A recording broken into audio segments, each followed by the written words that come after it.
This is Professor Bhalerao from Jawaharlal Nehru Institute of Engineering and Technology. He has done a great work in gas turbines, and he has worked in Hindustan Aeronautics Limited. He was my student. I am proud to say that he was my student. And when I visited Dhaka Engineering College, I found a model of gas turbine which was prepared by him. So I thought that it will be useful for my students to have a lookout at the gas turbine unit. So I request Dr. Bhalerao to explain the unit to the students. Please, sir. Thank you very much. First of all, I am very much thankful to Ali sir. He has always been my mentor and guide. He has taught me mechanical engineering right from my first year, year 92 to 96. I have learned many subjects at the time. So, this is a project I had been gas turbine research establishment, Bangalore, wherein I was exposed to the fields of aero gas turbines under the guidance of Dr. U. Chandrasekhar, who was the additional director of GTI. Wherein I learned very good technologies and recent technologies for thermal mapping of aero gas turbine engines. This is a project which was sponsored by Government of India for rupees 50 lakh, where we got an opportunity to purchase an aero gas turbine and helicopter engine for our experimental purposes. This was an experiment wherein we conducted trials for thermal mapping of automatic thermal mapping of aero engines. Here in this project, the hot section components, the combustor and turbines, they are exposed to very high temperature of the order of 21 and 50 centigrades, and it becomes very necessary for the gas turbine engineers to understand the exact temperature to which these hot section components are being exposed. In this context, here we are using a very novel technique. We are using thermal paints. These thermal paints are used as thermal sensors. Thermal paints are the paints which, when exposed to high temperatures, change their colors at every degree centigrade, and this changing color is irreversible. It means that when the components which have been painted, if they are cooled down, the changing color remains permanent, and by analyzing the change in the color, we can exactly get what is the change in the we can get the exact temperature to which the components are being exposed. So first of all, what we do is that we disassemble the complete engine, we apply the paints to the combustion chamber and the gas turbine blades and the nozzle gate vanes. After disassembling the complete engine and after the application of the paints, these paints are being applied by a regular spray gun technique. It is as easy and common technique as we apply other all paints. So after again assembling, the paint is very costly. The cost of these paints are very costly. You have procured it from? We have procured it from UK. Cost was? Turbine company. The cost is round about 1 lakh rupees per liter. Okay. Okay, sir. So we after again assembling these components are exposed to very high temperature. This is an industrial combustor, and real life conditions are being exposed. Now what happens when the engine runs at high temperatures? This hot section component, the paint of the hot section components, this paint will change their colors, and then we allow the engine to run for a specific period of time, wherein all the hot section components, they are exposed to their real life temperatures. After that, the engine is been stopped and we cool down the engine. After cooling the components, the complete hot section components, they are again disassembled, and then we see the various colors to analyze the temperatures to which these engine components are being exposed. Now we are in a phase of study wherein we are taking a photograph of these components, and we have developed a software wherein the calibration of the temperatures has been given as the input to the software. After this, these photographs which have been taken, they have been exposed to the software, and this software analyzes this RGB values of the colors, red, green, blue, the red, green, blue value of the composition of the colors, and this software compares it with the calibration colors so that it can exactly and automatically give the temperatures to which these components are being exposed. We are in a trial that in running conditions, the crew and the pilot can understand at which the gas turbines are running, the exact temperatures at which the gas turbines are running. Actually, when we see the thermal failure of the out-section components is one of the major causes of the engine failures. So this is an effort to reduce the accidents and give a confident ride to the crew members with the full knowledge of the complete exact temperatures to which the engine components are being exposed.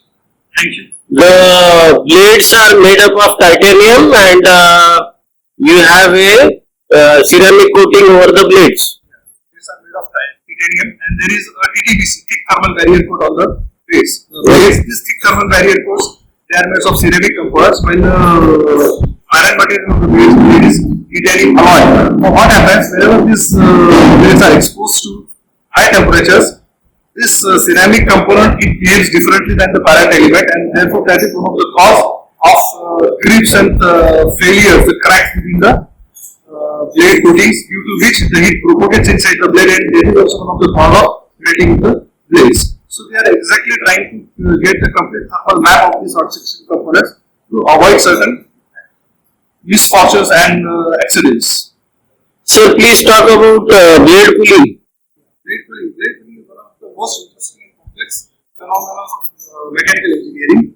Here, gas turbine blades, when we go for the construction of the gas turbine blades, we can see there are a very fine hair-like internal cooling complex structure within the gas turbine, and this air of the order of 600 degrees centigrade, which comes from the compressor, is used as a coolant to cool this gas turbine. Then this air flows inside the cooling network of the blades, so that when these blades are exposed to a temperature of 2100 degrees centigrade, a convective cooling takes place. This cooling air is passed from the base of the turbine blades and it comes out of the surface of the turbine blades, which forms a layer of cooling that's known as air cooling. And this air cooling, through this air cooling, the convective cooling takes place, and it is been seen that the surface of the temperature of the blades do not exceed above 1000 degrees centigrade.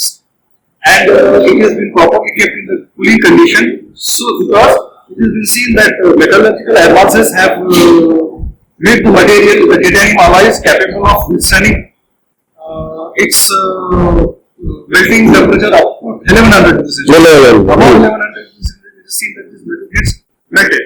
So, the cooling channels, they are so designed, this cooling through the convective cooling, the temperatures of the metal surface, it has been kept below 1100 degrees centigrade. Now, due to fierce competitions within the aeronautical industry and in order to reduce the specific fuel consumption of the engines are run at very high temperatures so that the thermal efficiency and the overall efficiency of the engines can be increased. In this place, it is very necessary that we completely understand the exact thermal cooling conditions and the thermal gassing conditions of the high temperature components. So this is an effort to gain this data, which can be a wealth of data for gas turbine engines. Sir, please talk about the compressor section, turbine section, combustor section, depending upon their types. Sir, actually, as the four processes are carried out in internal combustion engines, that is the reciprocating engines, suction, compression, power, and exhaust. Similarly, all these four strokes are being carried out in this rotating engine, where there is a fan and the air is being sucked. This is the suction stroke. This air Fan is there, huh? Here is the fan. This is the fan. This is the fan. So this fan and Fan is of propeller type. yeah, propeller type fan is there. Extra one more And radial or which type of fan? It falls on the radially falls on Radially inward. yeah, radially inward falls on the air inside. Okay. This air is being sucked and then it is being compressed over here in this compressor zone.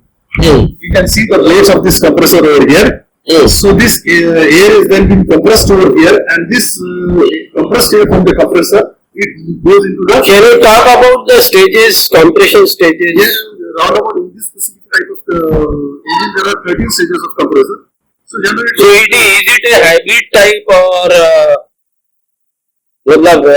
depending various types of compressor blades or all the blades are same? no, actually, this the size of the blades goes on changing from start to. I am talking about geometry of blade. Yeah, the the geometry of the blade, if you see, the blades are so very well designed so that at every stage the air gets compressed with a particular compression ratio, and whenever there is the continuous of these compressors, we can see at every stage of the compressor we can put out the pressures probes so that at every stage the pressure ratio, increase in the pressure ratio P2 by P1 can be mapped at every.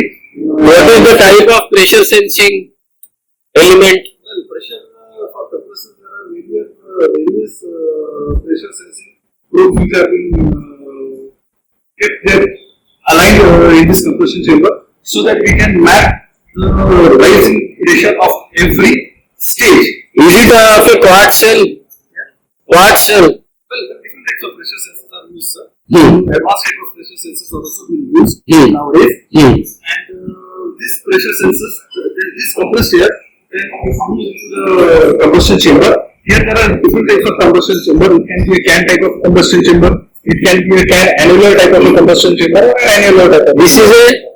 So here we are having a can type of a combustion chamber over here. And in this combustion chamber there are different loads. And we get we get an operating temperature of around about 2100 degrees centigrade. This is the temperature conditions which are present in this combustion chamber. This Sir, can you show the injectors?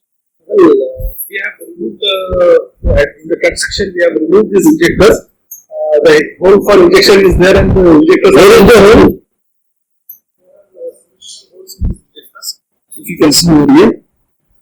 There are the holes, asymmetry of holes are there for injectors. These injectors have been removed. Actually, the combustion is being carried out through this industrial combustor. This is an industrial combustor which has been applied, and this industrial combustor is giving the real life conditions wherein the same type of temperatures are generated at the turbine section.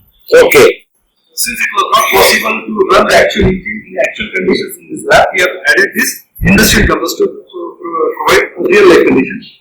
If you see, these gases from the combustor, they move towards the turbine. Now here there are some 4 stages of turbine over here, and in every stage of turbine there is a nasal gate vent, a stator stage. This is first stage.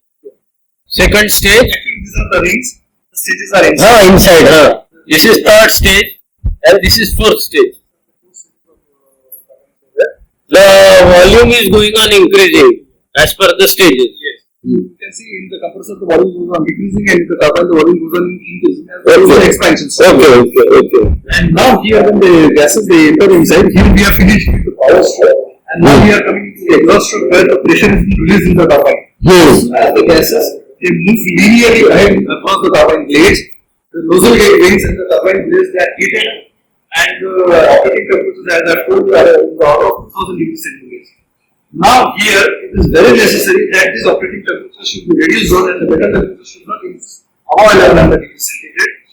Here is a wonderful shielding concept where the turbine blades, a fine network of filling is there, and the air from the compressor is taken as a fuel, and this turbine blades are kept at a temperature below 1100 degrees centigrade.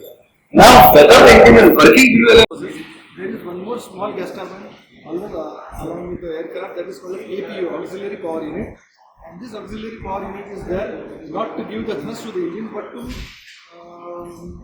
use the air, compressed air for various associated purposes within the aircraft.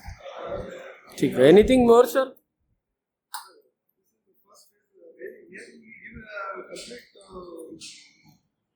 Help of the students so that the students they can undergraduate students and graduate and postgraduate students can come to this lab. They can completely dismantle the engine. They can see, they can have the complete practical glimpses of their theoretical knowledge. They can see each and every component of the gas turbine, and they can see how the gas turbine works and runs in natural conditions. We have replicated the actual real life conditions in these labs. Okay, sir. Thank you very much, sir, for your information regarding this gas turbine. I am very much thankful, and I hope that students will benefit a lot from this model which has been granted rupees 15 lakhs by the government of India. So again I am thankful to Bhalerao sir for giving our students a nice information about the project. Thank you.